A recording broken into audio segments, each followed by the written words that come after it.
you would have been talking about the tabernacle, correct? Yeah. So the tabernacle, and God giving Moses instructions, very specific instructions on how to build the tabernacle.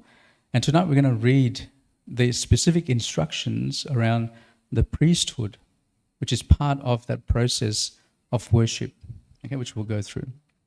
So before we start off, any questions about what you've discussed so far before we kickstart? All good? Okay. All right, so let's read, okay? So chapter 28. Now take Aaron your brother and his sons with him from among the children of Israel, that he may minister to me as priest. Aaron and Aaron's sons, Nadab, Abihu, Eleazar, and Ithamar. So God calls, okay, that's probably the first thing that we can glean from this passage, is God gives his people, or the priest, a specific call that is from the people of Israel, from the various tribes. He's chosen a group of people to perform the rites or the acts of the priest. Okay?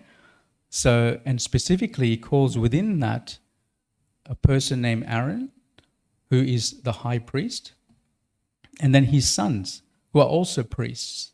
Okay? And so this priest is called to be a mediator. All right? The role of the priest is to be a mediator. And you'll see that in many ways when we think about the priesthood, what we read in the Old Testament and what we read in Exodus, there are ideas and themes that permeate through all of Scripture and even until today, the role of the priest. Okay, so, but specifically in this case, God is forming this priesthood for those who are given a specific task in order to perform all the things, the rites within the tabernacle. Okay, and their specific role was really to be the go-between, to receive the sacrifices of from the people, and to offer it to God on behalf of the people.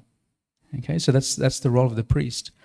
So, and this is very important because not anyone can actually be a priest, right? So this is key. Not anyone can be a priest. It is only certain individuals who are called, right, to be a priest.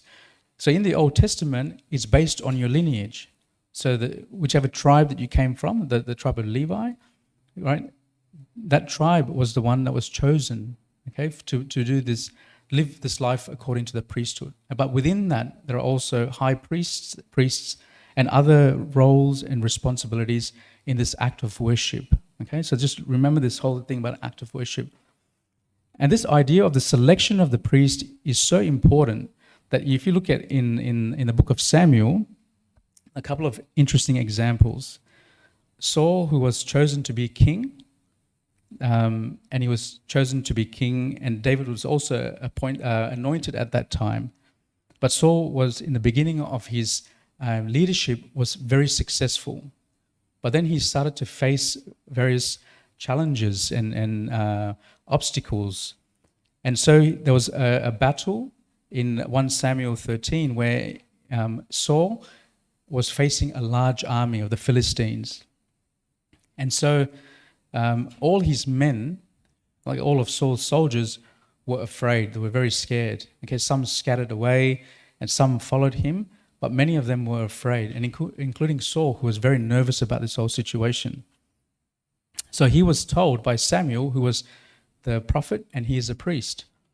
Samuel was meant to come after 7 days. Okay, the seventh day came, and there was no Samuel there. So what does Saul do?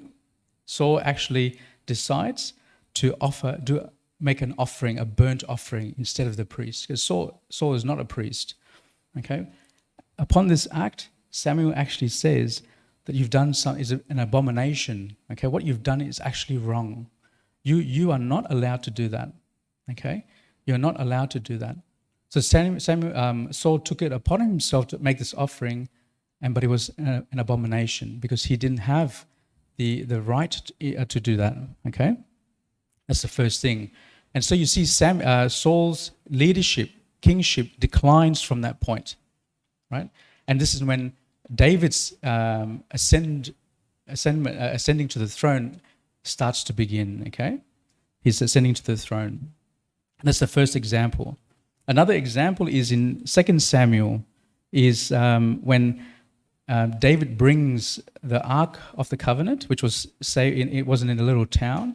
It was saved there because after the battle against the Philistines a while later, David was bringing it back to Jerusalem, okay? Now, the Ark of the Covenant could only be carried by priests, okay? No one else was allowed to touch this. And so this man, Uzzah, I think his name is Uzzah, he was riding the cart in which the ark was coming. And so they hit a bit of a ditch and the ark was about to tip. And he placed his hand on the ark. And he's not meant to do this. And because of this, he died. Okay?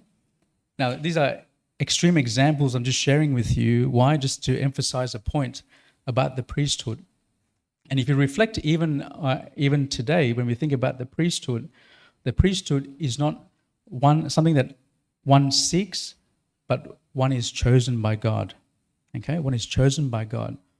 And that's a very important thing for us to keep in mind. So it is about a selection, and the Lord chooses his priests. Okay? So let's continue on. And you shall make holy garments for Aaron, your brother, for glory and beauty.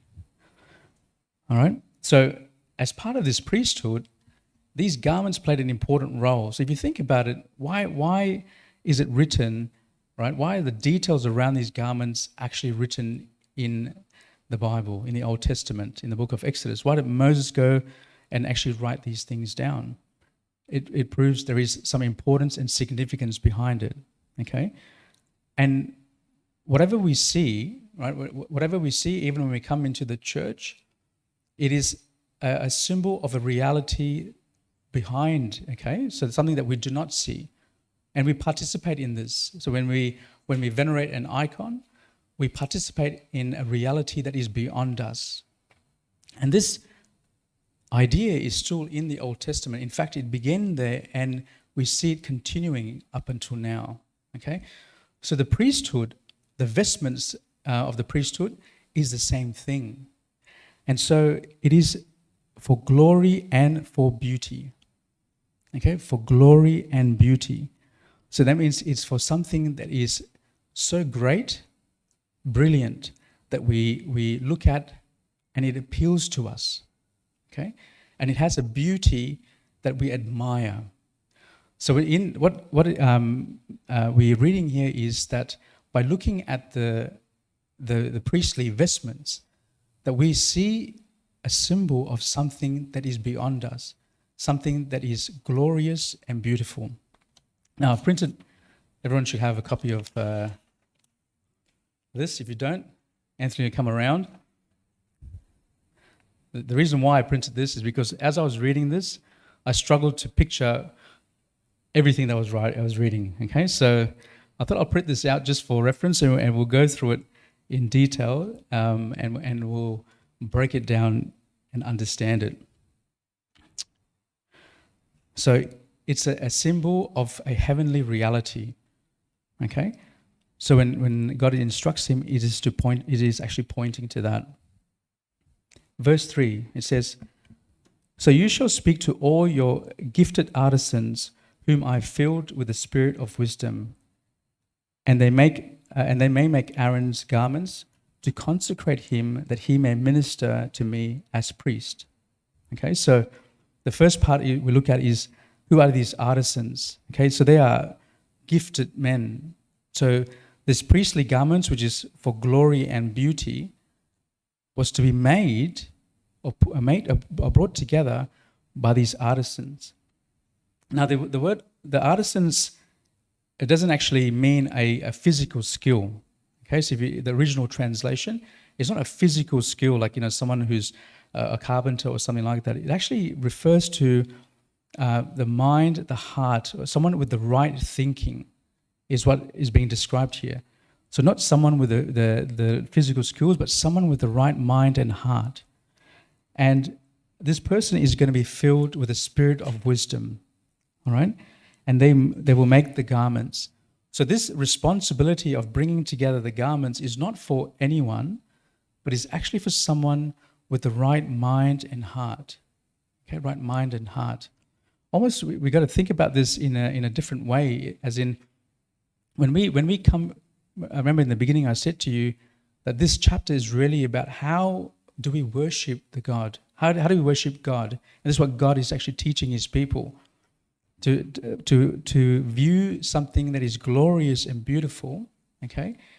To participate in this divine reality that God has given His people requires the right mind and heart, okay? And it even applies to us when we worship today. Okay, if we come to worship today, or even when we attend the liturgy on Sundays or any other days that we attend the liturgy with the right mind and heart. Because without the right mind and heart, we miss the mark in terms of our worship, how we worship God. It becomes a legalistic act, right? or a ritualistic act that we do, follow certain steps and activities or tasks to worship. If I read the prayers before the liturgy, if I, as a process that I need to go through in order to prepare to receive Christ in me. But rather, we should approach Christ with the right mind and heart. Okay, I'm sharing this with you because I think that it's a beautiful thing that we're learning in the book of Exodus, that God is really teaching us how to participate in this worship. He goes on later to say, "To consecrate him," as in Aaron, "that he may minister to me as priest." Okay, to consecrate him. So these artisans with the right mind and heart are bringing together these garments, so that Aaron, when he puts on this garment, he's consecrated to be priest for God. Okay, the word consecrate means to be set apart. Okay, to be set apart. So this role of the priest is to be set apart amongst others. Okay, so in fact, in the early church, the church was called laos, like it was the people, all right? And the priest was one of those persons, okay? He is set apart to lead the worship, okay? To be that person in Christ. All right, verse 4. "And these are the garments which they shall make." So he says first, the breastplate. So if you look in your picture, right, the breastplate, and this is quite good instructions because you can see in here the breastplate, right? Then the ephod, which is behind the breastplate, which is the long piece there. A robe, which is the blue robe that you see. Okay. Then there's a skillfully woven tunic, which is behind the white tunic. A turban, which is the one on the hat, okay, if you like, and then the sash, which I think is the undergarment. "So they shall make holy garments for Aaron, your brother, and his sons, that he may minister to me as priest." So you see this repetition here, that all these things are being done in order for Aaron and his sons to minister to God. Okay, so this is that preparation. So now, this comes the detail parts, right? So we're going to break it down a little bit further. So verse 5 to 14, that's 42 chapters, by the way, verses, by the way, guys. So I'm just going to break down in sections so that we can go through it. Okay, so I'm going to describe first the ephod. And if you recall, so first here you see an order in which, in verse 4, it is the breastplate, the ephod, a robe, a skillfully woven tunic, a turban, and a sash. There's an order to how this is being described. But the ephod is first the focus. Right, it says here, "They shall take the gold, blue, purple, and scarlet thread, and the fine linen, and they shall make the ephod of gold, blue, purple, and scarlet thread, and fine woven linen, artistically worked. It shall have 2 shoulder straps, joined at its 2 edges, and it shall be joined together, and the intricately woven band of the ephod, which is on it, shall be of the same workmanship, made of gold, blue, purple, and scarlet thread, and fine woven linen. Then you shall have 2 onyx stones, and engraved on them the names of the sons of Israel, 6 of their names on one stone, and 6 names on the other stone, in order of their birth. With the work of an engraver in the stone, like the engraving of a signet, you shall engrave the 2 stones with the names of the sons of Israel. You shall set them in settings of gold, and you shall put the 2 stones on the shoulder of the ephod as a memorial stone for the sons of Israel. So Aaron shall bear their names before the Lord on his shoulders as a memorial. You shall also make settings of gold, and you shall make 2 chains of pure gold like braided cords, and fasten the braided chains to the settings. Now you can see why I printed out the picture, all right? So it's being described here, okay? So if you look at it, this is the ephod, and he's describing the chains, and he's talking about these onyx stones, all right, which is placed on the shoulder. You can see on the image there. And on each stone, there'll be engraved the name of 6 of the tribes of Israel, okay, in order of their birth. So 6 on one side and 6 on the other side, okay? And it should be like a signet, as in like a trademark, as in it's imprinted within, all right? And so that when Aaron goes in to worship or to offer, okay, what the people have given, that he goes in with these 2 stones on his shoulders constantly being there, okay? Now there's some significance here that we need to think about, all right? So the first thing is that the material that's being used, okay, so the materials being used, you can see here is gold, blue, purple, and scarlet thread, and the fine linen, okay? So where did they come from, right? To know where they came from, you've got to turn to chapter 25, okay? Chapter 25, God gives instructions to Moses to say to his people to bring an offering, okay? So he says here, and this in verse 3, chapter 25, he says, and this is the offering which you shall take from them, gold, silver, and bronze, blue, purple, and scarlet thread, fine linen, and goat's hair, ram's skin, and so on, okay? So what do we learn here? So the first thing we learned is in the beginning, first few verses, we learned that this act of worship, okay, the priest plays a role in this, worship through the priest, okay?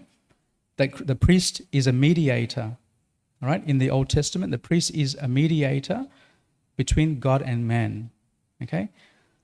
The second thing is the act of worship is not only the priest, but also the people are involved in this worship. And how are they involved in this worship? They bring an offering, okay? Whatever they offer is what's being used for this act of worship, right? Very important. And why is it important? Because even for us, when we think about our practice in the church now, right, we bring our gifts to God, okay? What do we bring? Okay, we bring ourselves, we bring the bread and wine and all these things during the offertory. When the deacon presents this to Abuna, it is from all the people who's presenting it to Abuna as an offertory in preparation for the Eucharist. Okay? So that's the first thing. That act of worship is all of us are involved, all of the people. Now, the onyx stones is, as I mentioned, the 6 names on either side, okay, shows that the importance of their lineage. So that means when Aaron is going in, he's always remembering, okay, it's a memorial stone, okay, of where he comes from, right?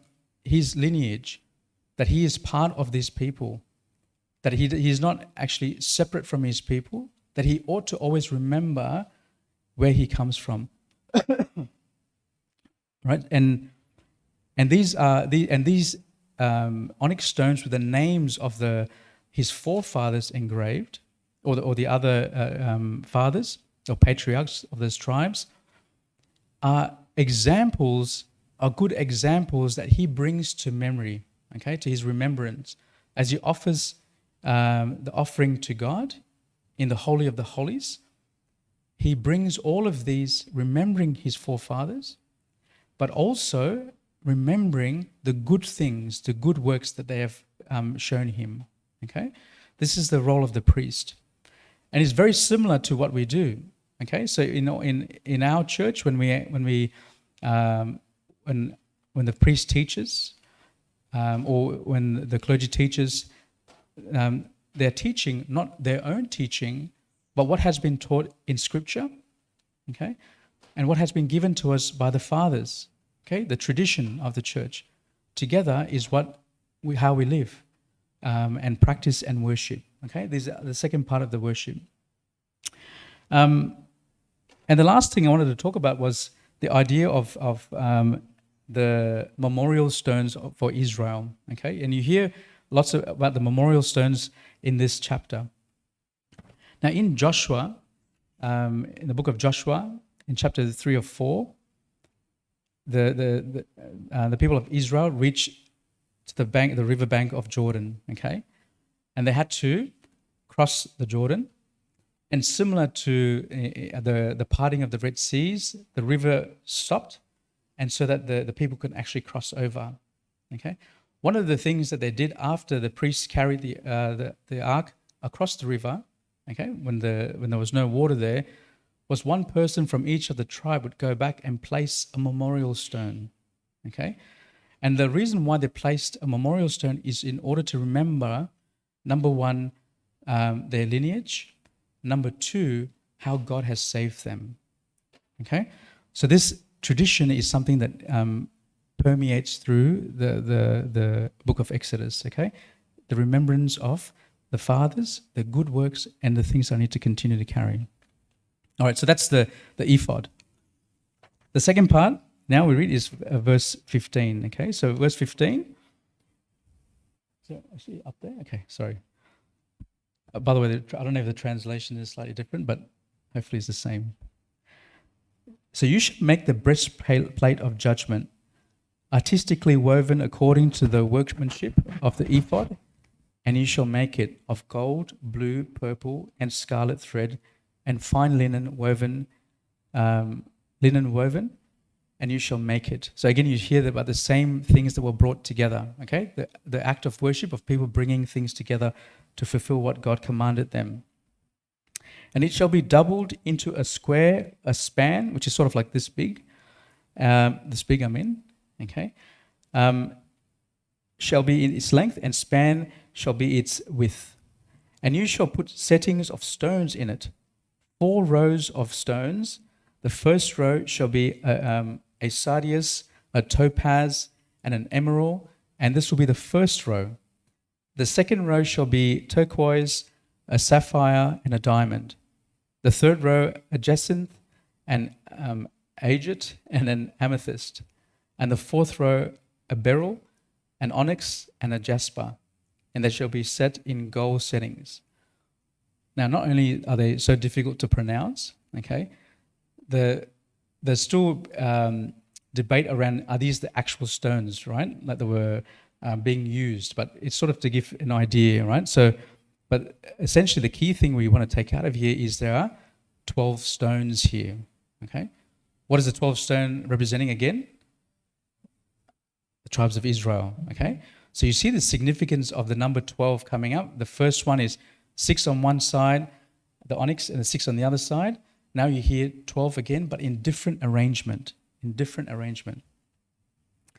the stones, verse 21, and the stones shall have the names of the sons of Israel, 12 according to their names, like the engraving of a signet. Okay, like a deep engrave or a trademark. Each one with its own name, there shall be according to the 12 tribes. And you shall make chains for the breastplate at the end, like braided cords of pure gold. And you shall make 2 rings of gold for the breastplate, and put the 2 rings of the 2 ends of the breastplate. Then you shall put the 2 braided chains of gold in the 2 rings, which are on the ends of the breastplate. And the other 2 ends of the 2 braided chains you shall fasten to the two settings and put them on the shoulder straps of the ephod in the front. Okay, so this breastplate actually sits on top of the ephod, okay, which is, right, that's the breastplate, and that's the ephod underneath, okay. You shall, verse 26, you shall make 2 rings of gold and put them in the 2 ends of the breastplate, and on the edge of it, which is on the inner side of the ephod. And 2 other rings of gold you shall make and put them on the 2 shoulder straps, underneath the ephod toward its front, right at the seam above the intricately woven band of the ephod. They shall bind the breastplate by means of its rings to the rings of the ephod, using a blue cord, so that it is above the intricately woven band of the ephod. And so the breastplate does not come loose from the ephod. So Aaron shall bear the name. So this is the important verse, okay, after the description.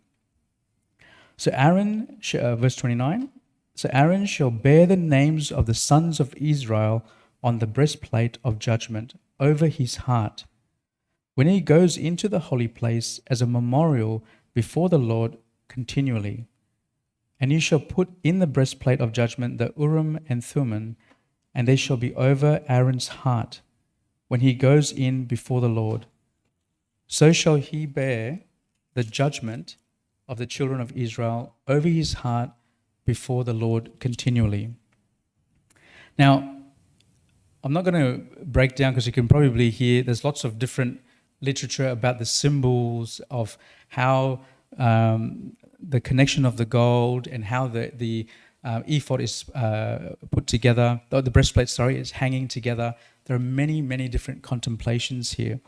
But the interest of time, what I want to do is really focus on a word that appears a number of times. Okay, it says here, so Aaron shall bear the names of the sons of Israel on the breastplate of judgment over his heart. Okay, so the breastplate covers his heart. When he goes into the holy place of memorial, that he before the Lord continually. Okay, so in this act of worship, what Aaron is doing is he bears the names of all the children of Israel, okay, in his heart. Okay, it's fastened to him in his heart, okay, close to his heart, and it's something that he needs to bear continually. What we're reading here and we can understand from this is the life of the priest, right, described here, is not a life of seclusion that he only offers sacrifices to God on behalf of the people. Okay? So the act of worship is not only to receive the gifts that are given from the people, the sacrifices and the offerings, and then mediate and offer it to God. That's only one aspect of it. The other act of worship of the priest is to bear the children, okay, that he is responsible for constantly in his heart. As it says, continually in his heart. Okay? Imagine the burden that this priest has, okay, to continue remember all of his children. Not only the offerings, but their salvation, okay? Their shortcomings, their transgressions, all these things are part of the life of what the priest carries. And when he goes into the altar, the Holy of Holies, okay, he goes in continually holding them in his heart, okay, as if to be carrying them always with him. All right? I'll talk a little bit about what this actually means when we think about Christ, the image of Christ. Okay? So this is an important thing. Now, I'm not sure if you may have discussed this last week or the week before, but just as a reminder, the Holy of Holies is basically you've got the tabernacle, and then there's the holy, which is where they have the bread and the altar of incense, and then there's a veil, and then the priest goes into the Holy of Holies, which is where the Ark of the Covenant is. The covenant's in there. All right? Only one priest once a year goes inside, which is the high priest, and this is the role of Aaron. He's the high priest, and he goes in there. His sons are the priests that perform the tasks and activities in the holy, which is outside the veil. Okay? So when Aaron goes in, he carries all of this. All right? It's a beautiful image, okay, of the priest. Now, what does this mean? Okay, how do we look at this and imagine this? Now, can everyone just turn to, I don't know how easy to do up there, but I'll just read it to you. Hebrews 9:23, verse 23 to 28. Hebrews 9.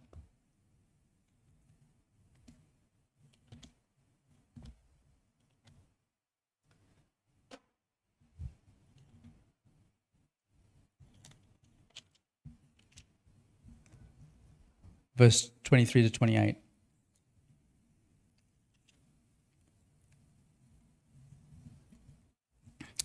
So this image that we're just reading now of Aaron the high priest entering with the breastplate, carrying the stones representing the children of Israel, the 12 tribes, that he holds him continually in his heart, and he enters in there and offers a sacrifice, right? And when we look at the Old Testament, what's important that we need to do is see where Christ fits in context here, okay? So this high priest who enters the Holy of Holies, right, dressed in this beautiful priestly vestments, who is he pointing at, okay? Who is he pointing at? He's actually pointing to Christ, who is the high priest. So I'll read verse 23.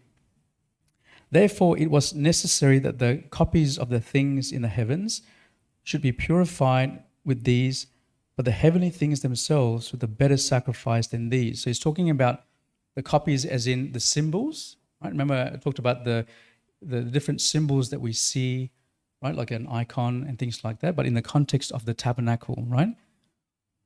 That these be purified, that we experience the heavenly things. For Christ has not entered the holy place made with hands, which are copies of the true. Okay, so he's talking about the high priest who enters the Holy of Holies. Christ didn't enter the Holy of Holies in the tabernacle in an earthly sense, okay, but into heaven itself now to appear in the presence of God for us. So the high priest in the Old Testament goes into the Holy of Holies, okay, and he stands in the presence of God, bearing the names of the 12 tribes of the people of Israel, okay, continually in his heart, okay. It's a copy of something heavenly that is about to occur. And this is what Hebrews is saying. What truly occurs is Christ, who is the high priest, who enters the Holy of Holies. He doesn't enter into a copy, like a symbol. He enters the reality of the presence of God, okay? Which is very beautiful if you think about it, okay? Not that he should offer himself often, as the high priest enters the most holy place every year with the blood of another. So the high priest goes in, he brings the blood of the sacrifice, it enters in there, okay? And so because the priest, like every other human being, dies, right? To maintain this continual holding of the people of Israel in his heart is not possible for him because he ends, he dies. So another priest has to come along and continue that process, okay, of offering to God. But if you look at Christ, offered himself not as the high priest continually, right, the constant sacrifice, but, okay, he then would have, it says in verse 26, he then would have had to suffer often since the foundation of the world, but now, once at the end of the ages, he has appeared to put away sin by the sacrifice of himself. And as it is appointed for men to die once, but after this the judgment, so Christ was offered once to bear the sins of many. To those who eagerly wait for him, he will appear a second time apart from sin for salvation. So the beautiful imagery here is you see in the Old Testament high priest, you know, in this copy of a heavenly reality, okay? And he's wearing this beautiful vestment that is for glory and for beauty, okay? He brings to himself the offerings and the gifts of the people, because that's the act of worship, not only the priest, but everyone involved in this. And so he enters, he bears the names of the 12 tribes in his heart close to him, as if to say, they are mine, okay? And I bring them to you, right? But this is a temporary offering. But what we are blessed with when we hear this passage in Hebrews is Christ comes and bears all of us, okay? All of us, every single one of us in him, and offers this in the presence of God, okay? It's a beautiful image of Christ, okay, that we often don't think about. So this passage here is pointing us to a reality that is about to occur. And what's happening in Exodus, God is teaching his people and pointing them to something that is to come, okay? Christ, the great high priest. So you might see some icons. I don't know if you have one here, but I think inside the altar, there's an icon of Christ wearing the priestly vestments, okay? The great high priest who bears our names in his heart continually, because it was not possible for the earthly priest. All right, so these were the two main things. So we're up to verse 31. How are we going with time? Okay. Promise we'll finish very soon.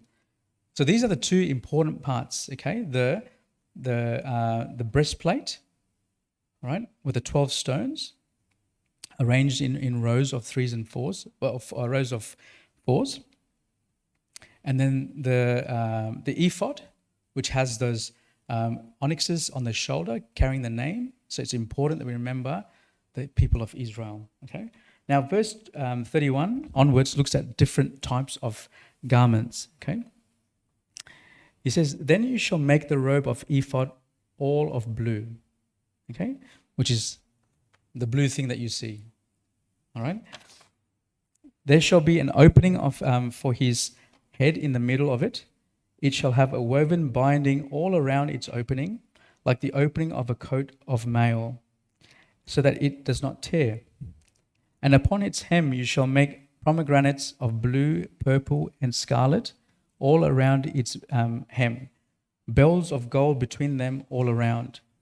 A golden bell and a pomegranate, a golden bell and a pomegranate, a golden bell and a pomegranate upon the hem of the robe all around. And it shall be upon Aaron when he ministers, and its sounds will be heard when he goes into the holy place before the Lord, and when he comes out, that he may not die. You shall also make a plate of pure gold and engrave on it, like the engraving of a signet, holiness to the Lord. So this is describing the next set of garments, okay, which is the blue ephod, okay, the blue tunic that he's wearing. Now, there are a couple of symbols which I want to share with you. Is some of the fathers look at this is the blue as a heavenly color, okay, and so another symbol that some of the fathers talk about is that if you see the blue, it covers from the neck and all the way down, okay. So it's a symbol of virtue, okay. So the priest, what he's wearing, the blue, is a symbol of virtue, okay. Now that virtue is not only a part of him; it's meant to be all of him, okay. To live a virtuous life, and that's what the fathers are teaching us. That's one perspective, okay. But if you unpack this a little bit more, of a virtuous life. So this priest is not only, as I said, offering the sacrifices and standing in the presence of God, he himself is called to live a virtuous life, okay? That his life before God is also living in purity. He's also living in purity. So that's his focus.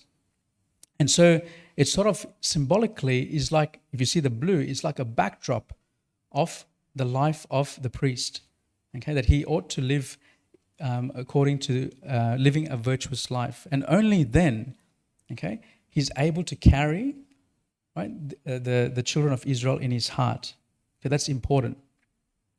The other things that other symbols which I'll share with you is the bell of gold and the pomegranate. Some of the fathers look at it as the bell being a symbol of faith, where if you look at the gospel, it says, let your light so shine before men, right? So that it's visible and it's appealing to others, right? So it's like the bell that makes that noise of faith that others can hear. And the pomegranate is also, represents good works, and really it's about the spiritual life, which is, inside there's sweetness and outside it's not so appealing, right? So it's the inner person that he's talking about. And so this is a constant reminder for the priest, because it says here, holiness to the Lord, okay? And the warning is that if he does not wear this, right, you shall, it says here, I missed a verse actually. Yeah, so verse 35, it says, and it shall be upon Aaron when he ministers, and its sounds will be heard when he goes into the holy place before the Lord, and when he comes out, that he may not die. Okay? So we can look at this in a spiritual sense, that it is calling the priest to live this virtuous life, a holy life, and is a constant reminder that his holiness is for the Lord. Okay? That he ought to look after his own self. So there's a great weight and gravity of his responsibility as a priest. All right. Verse 35. And you shall put on a blue cord that it may be on the turban. It shall be on the front of the turban, so it shall be on Aaron's forehead. And Aaron may bear iniquity of the holy things which the children of Israel hallow in all their holy gifts. And it should always be on his forehead, that they may be accepted before the Lord. Okay, so he's bearing the guilt of the people, and this is a symbol of that when he wears the turban. Now, the turban is something that is not worn in every sacrifice. It's more so when once a year the high priest enters, he wears that turban. So it's more of a majestic type of vestment that he wears. I'm going to quickly read over this because I just want to finish off with some themes to understand what we've read today.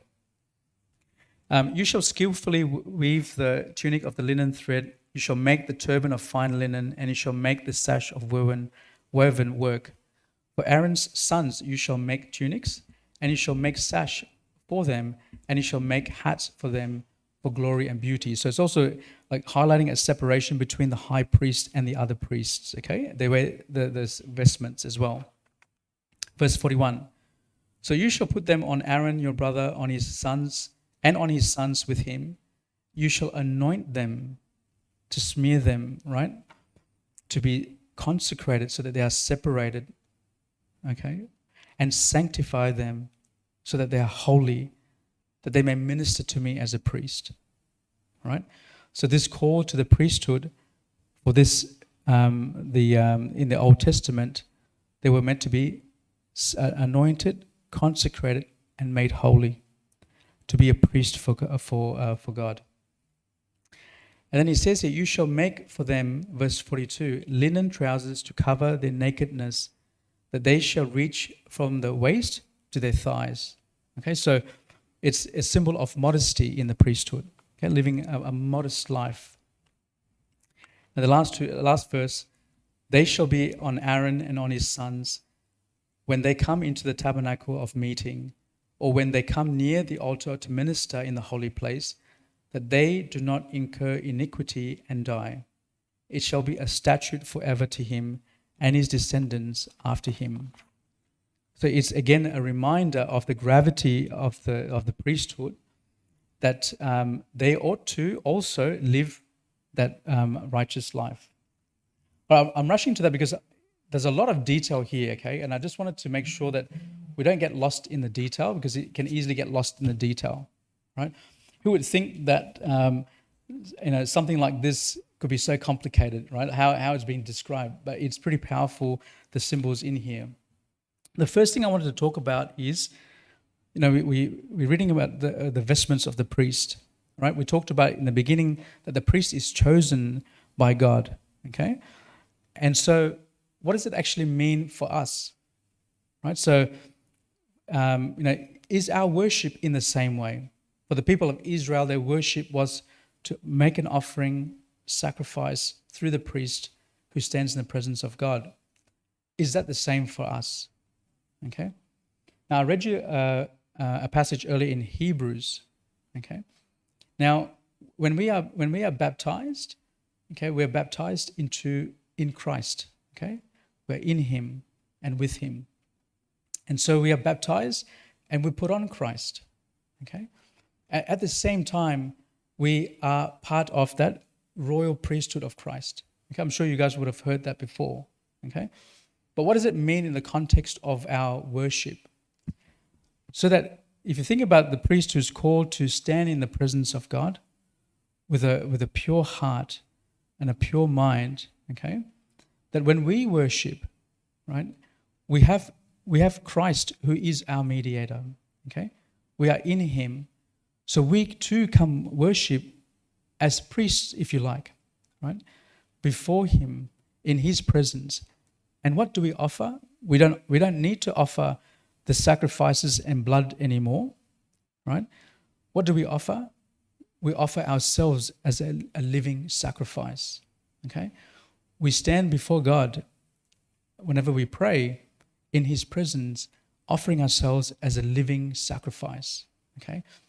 It is an image, right? If you see the image of the priest in the Old Testament, of image of Christ who enters the Holy of Holies, and the image of each one of you standing before God, okay? All interlinked. It's beautiful. So this act of worship is so real, right? And Christ has made it easy for us. Christ has made it easy for us because he's given us this gift to be in him, with him, okay? And so when we offer ourselves, we offer in Christ Jesus, okay? The other thing is I wanted to talk about these garments, okay? When the priest in the Old Testament comes and carries the ephod and also the breastplate and the symbols of the fathers, of his forefathers, the 12 tribes of the people of Israel, all these things that he carries. But what we have before us is the symbol of the cross, okay? The symbol of the cross. This is central to our act of worship. We orient ourselves when we worship, we orient ourselves to the cross, okay? And so this is a continuation of what is being discussed today. The third thing I wanted to talk about is worship is not in isolation, okay? Worship is not in isolation. You can see that, in the description from Moses that has always been about people coming together, okay? An act of worship is this community worshiping together, right? So that we come together, like even tonight we come together. It is an act of worship, right? When we come to the liturgy, we all come together. It's an act of worship. We participate in this heavenly reality. And so, it's a very serious matter that we think about. There's many people who think that, I can just pray in my house and no one needs to know about it. But true worship as being described today, is an act of community. And the fourth thing I wanted to talk about today is, when we read these sort of passages, right? Okay, especially, I don't know if your next book is going to be Leviticus or Numbers. If you target those books, good luck to you. But there's a lot of detail in here, and we can get lost in the detail. All right. But what I wanted to highlight here is the detail of what we read. Okay, the precision in how God instructs his people, right?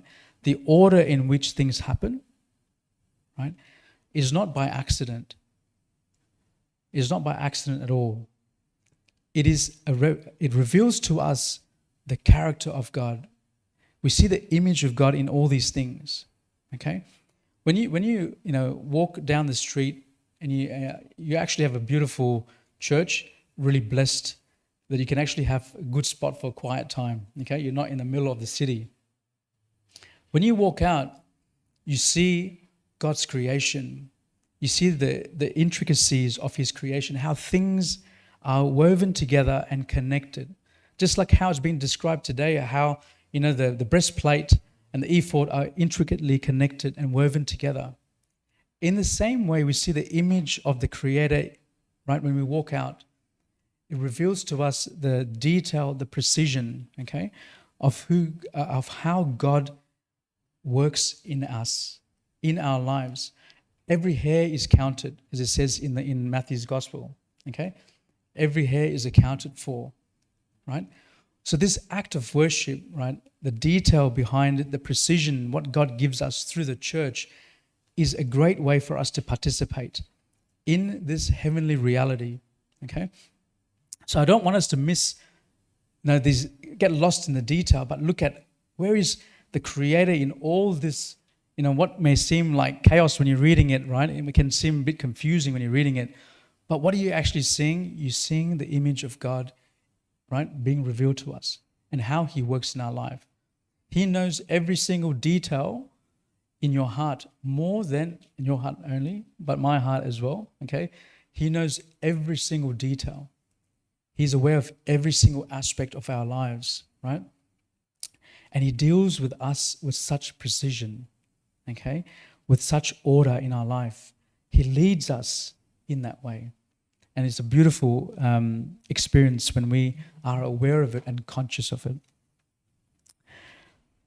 That's it. Glory be to God forever. Any questions, guys? You can take this home and pin it up in your house if you want to. Any questions or comments or thoughts before I end it?